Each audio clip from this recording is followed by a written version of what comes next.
है। हम एकदम से ये नहीं, पर हिटलर शाही नहीं होना चाहिए, बस यही डंडूकेशाही जो बोलते हैं। पॉलिटिकल रूप तो पूरा तरीके से बिक चुका है। पॉलिटिकल तो है, उनको वेशा या कॉलगल हम भूलते नहीं, क्योंकि ये जो बस्ती है वहाँ लोग खुद जा रहे हैं, वो किसी के यहाँ नहीं जाती। कॉलगल्स तो अच्छे अच्छे बस्ती में क्या हो रहा है ये आज बताने की ज़रूरत नहीं है। और दूसरा विचार, इनको हम शिफ्ट करेंगे तो ये भी एक विचार करना का इसका साइड इफेक्ट न हो। बोल इंडिया, सच की आवाज, अब सच देखेगा इंडिया। नमस्कार, मैं सलीम रहमान और आप देख रहे हैं बोल इंडिया न्यूज़। जिस तरीके से नागपुर पे पिछले कुछ दिनों से गंगा जमुना को लेकर बात की जा रही है, गंगा जमुना बंद किया जाए नागपुर के सीपी अमितेश कुमार द्वारा, और उसी हिस्ट्री को जानने के लिए आज हम नागपुर ऑफ राजा यानी मोठा रजवाड़ा यानी सीनियर भोसला पैलेस से हम आए हुए हैं। और राजे मधु जी भोसले से हम बात करेंगे कि वाकई पे क्या है गंगा जमुना की हिस्ट्री। और जैसा कहा जाता है 200 साल 250 साल पुराना ये इतिहास है, और पिछले कुछ दिनों से हफ्ता 2 हफ्ता 10 दिन 15 दिन 4 दिन पे प्रेस कॉन्फ्रेंस भी ली जा रही है उसी मुद्दे को लेकर। तो हम इस संबंध में सबसे पहले अगर जानना चाहेंगे, अगर पूरी हिस्ट्री हमें तह तक जाना है तो हम बात करेंगे राजे मधु जी भोसले से, जिसके यहाँ पे हम अभी आए हुए हैं। हाँ, आप देख सकते हैं ये नागपुर का वो रजवाड़ा परिवार है जो 1203 से यहाँ पे है। और पूरी सबसे ज़्यादा अगर नागपुर की हमें हिस्ट्री जाननी है या पूरे विदर्भ की अगर हमें जानना है तो वो इधर मिलेगी। तो इसी वजह से हम आए हुए हैं राजे मधु जी भोसले जी से गंगा जमुना के बारे में बात करने के लिए। क्या हिस्ट्री गंगा जमुना की जो बात की जा रही है, ये हिस्ट्री इधर से जानने के लिए इसलिए महत्व रखती है क्योंकि जैसा आप देख सकते 1275 से लेकर 1853 तक यानी 600 साल इन्होंने राज किया है। तो जाहिर सी बात है अगर हमें गंगा जमुना की हिस्ट्री जानना है तो कहीं ना कहीं हमें पुराने पूर्वजों के पास आना पड़ेगा, जिसकी वजह से आज हम महाराजा ऑफ नागपुर के पास आए हुए हैं। चलिए हम इनसे मिलाते हैं क्या वाकई पे गंगा जमुना बंद होना चाहिए या नहीं होना चाहिए। और जिस तरीके से अमितेश कुमार डंडा लेके बैठे हुए हैं कि बंद होना चाहिए, और अगर महाराष्ट्र सरकार की भी बात किया जाए तो कहीं ना कहीं इस बात को लेकर उथल पुथल मची हुई है। या फिर आला कमान की अगर हम बात करें तो क्या ये निर्णय, ये बात या आदेश दिल्ली हाई कमान तक पहुंचेगा, ये बहुत बड़ी महत्वपूर्ण बात है, ये देखना होगा।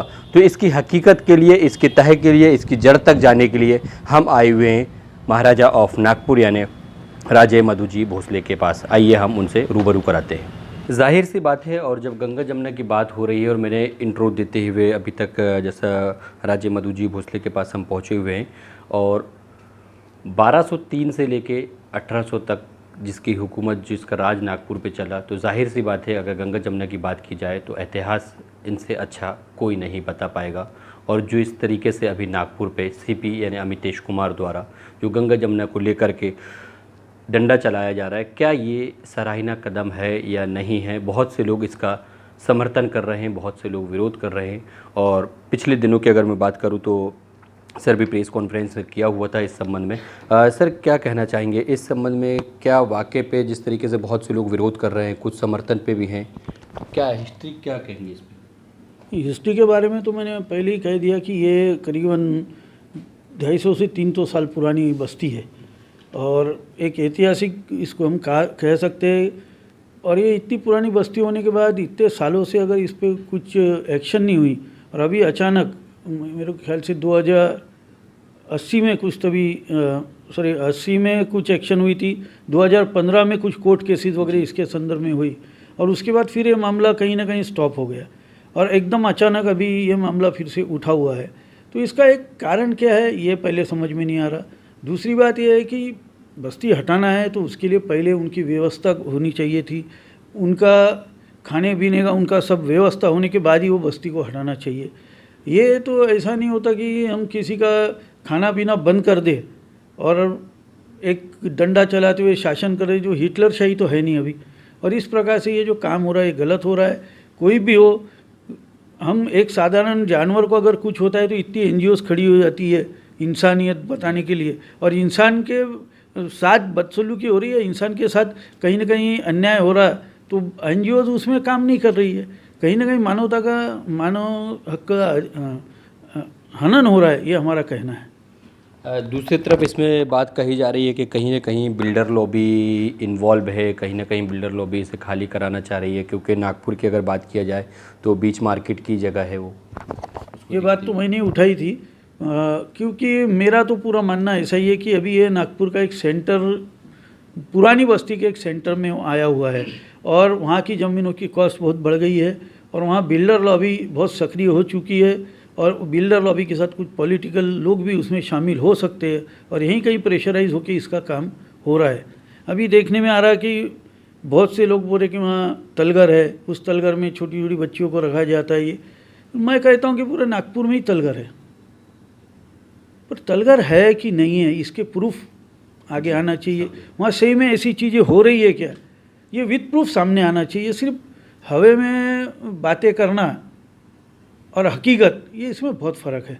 आज तक तो हमारे कान में ऐसी कोई बात नहीं आई। अगर इस प्रकार से वहाँ कार्य हो रहा है तो फिर ये भी कार्य को हम सपोर्ट नहीं करेंगे, बहुत गलत कार्य हो रहा है। हमारा यही कहना है कि जो आज 30-40 साल से वहाँ पे धंधा कर रहे, आज इतने उम्र में कहाँ जाएंगे। नए लोगों को ये नहीं करना चाहिए, उसके लिए कुछ कायदा कानून हमारा ऐसा कड़क होना चाहिए कि नए बच्चियाँ या नए लोग वहाँ नहीं आना चाहिए, ये आगे न हो, इसका प्रिकॉशन लेना हमारे लिए बहुत ज़रूरी है। पर जो है उनको भूखे मारना ये इंसानियत नहीं है। इसके लिए पहले तो व्यवस्था करनी चाहिए, जहाँ भी करनी है। इनको जहाँ भी शिफ्ट किया जाए वहाँ के लोगों ने उसको मंजूर करना चाहिए, हमारे आजू बाजू ये होना। तो ये सब चीज़ों एकदम ऐसा नहीं है कि आज कर दी और कल हो गया, इसको समय लगेगा। हम चाह रहे हैं कि इसको प्रॉपर टाइम लेके उनके साथ अन्याय न हो, उनके लिए भी एक अच्छा कुछ हम कर सके, वो इंसानियत के नाते, इंसानियत धर्म के नाते वो बहुत ज़्यादा अच्छा होगा। पहले उनकी व्यवस्था की जाए और बाद में ये चीज़ों को कहीं ना कहीं हमने इसकी शुरुआत करनी चाहिए। पर आज जो हो रहा है ये सिर्फ बिल्डर और पॉलिटिकल प्रेशर में हो रहा है। आज जो हमारे आमदार या आज जो भी इसमें सामने आए या जो भी नगर सेवक आए या जो भी आ रहे हैं, जैसे यशवंती ठाकुर मैडम अभी आई है, तो उनको ये पूछ लीजिए कि महिला है, महिला के नाते महिला पे ही अगर भूखे मरने की नौबत आ रही तो कहाँ से ये इंसानियत हो रही है। नहीं, वो तो समर्थन की बात कर रहे हैं कि नागपुर पुलिस जो कदम उठा रही है वो बहुत अच्छा कदम तो है। इसलिए तो मैं बोला ना कि उन्होंने गलत इस पे जा रही, उन्होंने सराहना करना चाहिए। पर कब इनकी व्यवस्था अगर प्रॉपर नागपुर पुलिस करती है या गवर्नमेंट इनकी व्यवस्था करती है और उसके बाद हटाती है तो उसकी सराहना होना चाहिए।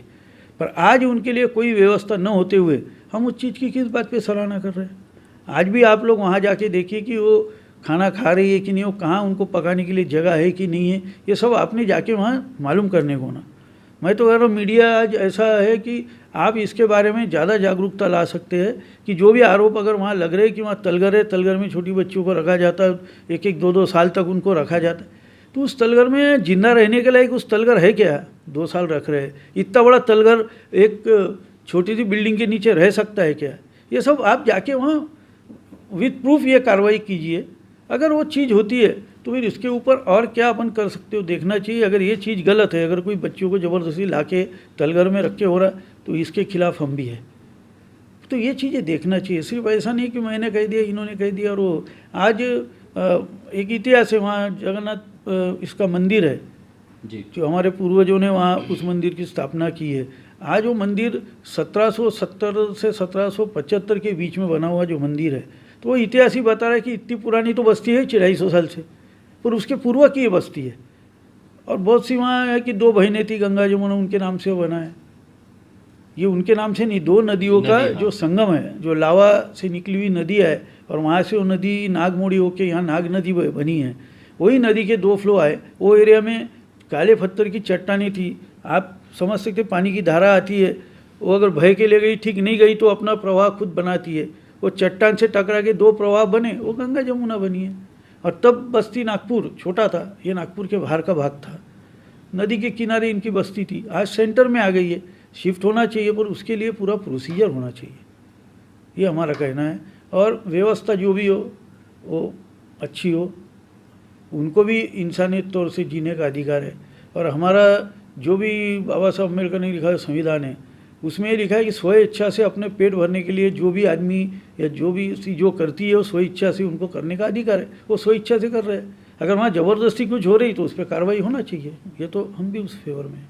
जाहिर सी बात है, उस वक्त नागपुर का आखिरी सेंटर था, वो आखिरी छोर था, और अभी जिस तरीके से बात की जा रही है कि कहीं ना कहीं उसको दूसरी जगह शिफ्ट किया जाए, और अगर शिफ्ट भी नहीं किया जाता है और जिस तरीके से अभी हुक्माशाही चल रही है, डंडे चल रहे हैं और कोई कदम नहीं उठाया जाता है, तो आप लोगों की तरफ से क्या कदम होगा? नहीं, हम लोगों ने तो कहा है कि जब तक इनकी प्रॉपर व्यवस्था होती नहीं, हम इन सबके साथ है। मैं तो इनको देवदासी कहता हूँ, इनको वारांगना कहता हूँ, इनको मैं कभी सेक्स वर्कर तो है वो, पर हम उनको वेशा या कॉलगर्ल हम बोलते नहीं, क्योंकि ये जो बस्ती है वहाँ लोग खुद जा रहे हैं, वो किसी के यहाँ नहीं जाती। कॉलगर्ल्स तो अच्छे अच्छे बस्ती में क्या हो रहा है ये आज बताने की ज़रूरत नहीं है। और दूसरा विचार, इनको हम शिफ्ट करेंगे तो ये भी एक विचार करना का इसका साइड इफ़ेक्ट न हो। अगर ये शिफ्ट होते और अच्छी बस्ती में ये लोग फैलेंगे तो वहाँ क्या हाल होंगे, इसका भी विचार करना है। दोनों तरफ से विचार करके काम होना चाहिए। उनको भी जीने का अधिकार है, उनको भी जीना के हिसाब से उनकी व्यवस्था होना चाहिए, और हमें भी अच्छा एक संस्कारिक, हमको भी हमारा अगर सिटी को बनाना है तो उस हिसाब से दोनों के हिसाब से वो प्लानिंग हो तो बहुत अच्छा रहेगा। तो इस संबंध में सर 3-4 बार आप लोगों ने प्रेस कॉन्फ्रेंस भी लिया है प्रेस क्लब ऑफ नागपुर पे, क्या पर्सनली तौर पे अमितेश कुमार जी से मिला गया? अमितेश कुमार जी को मैंने लेटर दिया हुआ है, और उसमें मेरा जो कहना है वो मैंने उनको साफ तौर से लिख के, वो ये प्रेस कॉन्फ्रेंस के पहले ही मैंने इमीडिएट उनको दे दिया था, क्योंकि उन्होंने कहा था कि जिसको कुछ कहना है वो हमको उसका ही हो, तो मैंने उनको बहुत अच्छे तरीके से उनको मैंने ये बताया है, और हमारी क्या भावना है वो भी उसमें हमको सब बता दिया है। तो मुझे लगता है कि उसको पढ़ते हुए वो विचार करेंगे, क्योंकि देखिए किसी को गाली बकना ये बहुत इजी होता है, उनकी भी क्या मजबूरी है वो भी हमको जान लेना है। हम एकदम से ये नहीं, पर हिटलर शाही नहीं होना चाहिए, बस यही डंडू के शाही जो बोलते हैं। पॉलिटिकल रूप तो पूरा तरीके से दिख चुका है। पॉलिटिकल तो है। अब मेरे को बताओ, उनका वोटर कार्ड है, वो खुद के मकान है उनके जी, वो किधर जाएंगे? एक बार क्या होता है, घर मालक किराएदार का बात रहता तो पुलिस डिपार्टमेंट क्या बोलती है, ये हमारा काम नहीं है, आप कोर्ट से इसका सेटल करो। ये तो खुद मालक ही है। अब इनके वोटिंग कार्ड है, जब वोट लगता हाथ जोड़ने जो वहीं हमारे राजकीय लोग जाते हैं, उनके पाँव पड़ते हैं, आज उनको हटाने के लिए बोलते। तो ये सब विचार होना चाहिए। और मैं नहीं कहता कि ज़िंदगी भर वही दलदल में पड़े रहे, ये विचार का मैं भी नहीं हूँ, पर कहीं ना कहीं व्यवस्था तो होना चाहिए। उनको भी जीने का अधिकार है, उनको भी मान सम्मान से अगर उनको रखे, मुझे नहीं लगता मान सम्मान मिले तो कोई औरत ये बोले कि हम यही करना चाहते हैं, पर वो सिस्टमेटिक हो। कुछ NGOs ऐसी तैयार होना चाहिए हमारे में से, कुछ गवर्नमेंट के NGOs हो, दोनों मिलके अगर उनसे बात करें, कुछ अच्छा सोल्यूशन निकाले तो आप मेरे को बता, आपके घर में अचानक कोई आके आपके घर को लॉक कर दे और ये करे, तो कहीं ना कहीं आप तो एग्रेसिव हो गए। और उससे पहले मैं अगर आके वो चीज़ क्यों हम करना चाह रहे, क्या बात है, ये हम आपको समझाएंगे, आपकी व्यवस्था करेंगे, तो मुझे लगता है इसका सोल्यूशन बहुत अच्छा निकलेगा। तो वही चीज़ वहाँ हो गई कि एकदम अचानक उनको बंद कर दिया गया, और फिर उनको आज वो कह रहे कि हम अभी यही करेंगे। ऐसा नहीं, उनको हम विश्वास में लेना था। और मेरे को लगता है उस दिन प्रेस कॉन्फ्रेंस में बहुत सी हमारी वहाँ की बहनों ने ये बताया है कि वो तैयार है बंद करने पर, उनको क्या क्या होना। तो वो बोलते कि हमको शादी होना फिर गवर्नमेंट सर्वेंट से होना। अब उनका भी बराबर है, अब आप देखो कैसे उसका सोल्यूशन कर सकते हैं, उसको हमको कोई हरकत नहीं है। पर मानव अधिकार के नाते उनको जीने का अधिकार है, 2 वक्त का खाने का अधिकार है, वो अगर उनकी व्यवस्था होती है तो कोई हरकत नहीं, फिर वो यहाँ से शिफ्ट हो कहीं भी पर अच्छे से रहे, और जहाँ भी जाए वहाँ फिर से पब्लिक ने उनको तकलीफ नहीं देना चाहिए। यही होता है। आज हम बोलते हैं कि वहाँ की बस्ती के लोग ऑब्जेक्शन ले रहे हैं। मुझे अगर मालूम है कि 200-250 साल से ये चीज़ वहाँ है, ये चीज़ वहाँ ये हमको नहीं पड़ती, तो हमने आजू बाजू में मकान खरीदे, उनके बस्ती में मकान क्यों खरीदे? मेरा तो मुद्दा ये है। आज जंगल में रिसोर्ट बड़े बड़े बनते हैं, हम जंगल के अंदर जाते हैं। एक आधा बार शेर ने हमला किया तो हम शेर के नाम से चिल्लाते हैं, हम उसके एरिया में घुसे, तुम्हारे घर में आके तो उसने हमला नहीं किया।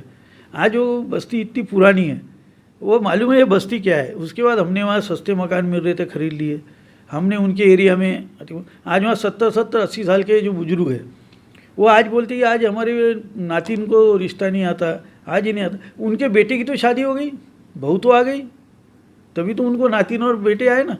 अब 70 साल थे तो क्या जवानी में वो वहाँ के भगवान पे हाथ रखे, कहीं वो बस्ती में गए नहीं होंगे क्या? तो ये चीज़ें सब विचार करने लायक है। जितना इसमें डिस्कशन होगा उतनी ज़्यादा बातें सामने आएगी।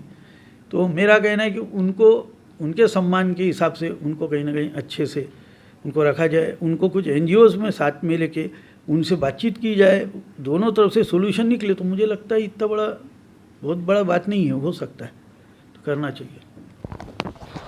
मानव अधिकार के तहत उन्हें भी अधिकार है जीने का, और कहीं ना कहीं जिस तरीके से साफ तौर से बात की जा रही है नागपुर गंगा जमुना सब्जेक्ट को लेके कि पॉलिटिकल रूप लिया जा रहा है, और जाहिर सी बात है कहीं ना कहीं पॉलिटिकल सामने नज़र भी आता है।